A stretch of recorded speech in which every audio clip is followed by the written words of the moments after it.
রাধে শ্যাম।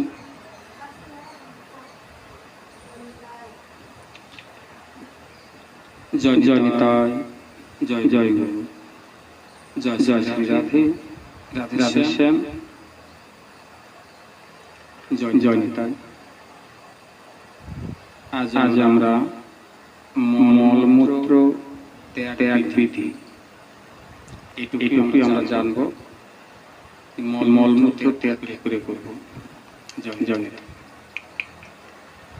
মলমূত্র ত্যাগ করতে গেলে গুরুজন, ব্রাহ্মণ, স্ত্রী জাতি, গো দেবতা, দেবালয় ও জল এই সকলে সম্মুখীন হইয়া ও পথে ঘাটে মল মূত্রাদি ত্যাগ করিতে নাই।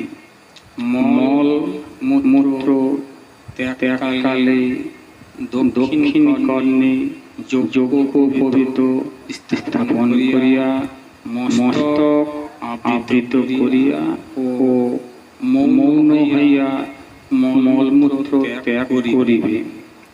কাছা না খুলিয়া মলমূত্র ত্যাগ করিলে, বাম দিকে ত্যাগ করিলে নিজ পিতার মুখে, ডান দিকে ত্যাগ করিলে দেবতার মুখে করা হয় জানিবে।